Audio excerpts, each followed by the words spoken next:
I'm Kelly Swoop with your WMAR 2 News Update. Federal prosecutors have indicted 15 members of one of Baltimore's most violent street gangs.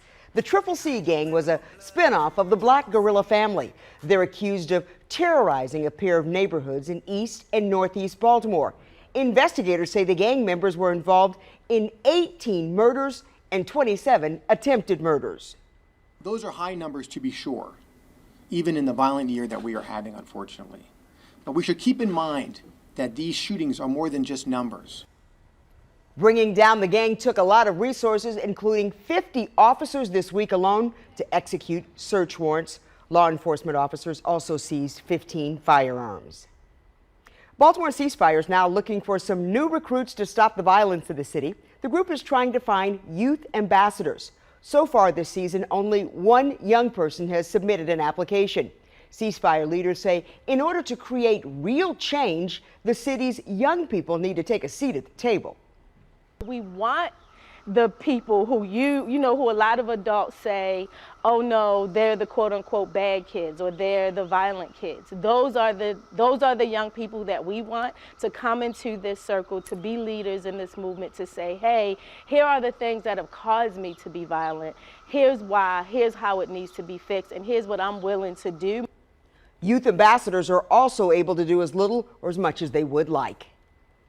Anne Arundel County Public Schools soon will have its own virtual academy for students who aren't ready to return to in-person learning. The county's Board of Education unanimously approved the academy. It now needs approval from the State Department of Education. The virtual academy would operate as its own school for students entering grades 3 through 12.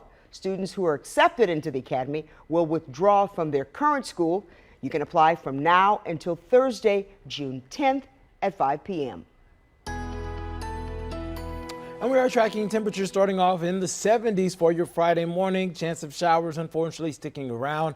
Not expecting them to be as widespread as they were today. It's not going to stop the warm-up. Temperatures climbing into the 80s for most of the afternoon, where we top out at 84 here in the city of Baltimore, 80 in Annapolis and Columbia, 82 across the Bay in Chestertown, upper 70s across the northernmost communities of the state. And this is the coolest day in the forecast, as temperatures are warming into the 90s just in time for the weekend. Plenty of time to get out by the pool, plenty of time to cook out in the backyard. As heat and humidity rule heading into Monday, slight chance of showers returning Tuesday, better chance on Wednesday.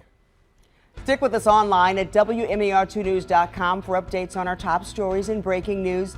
And for news and weather while you're on the go, don't forget to download the WMAR2 News app in your app store. Thanks for watching. I'm Kelly Swoop.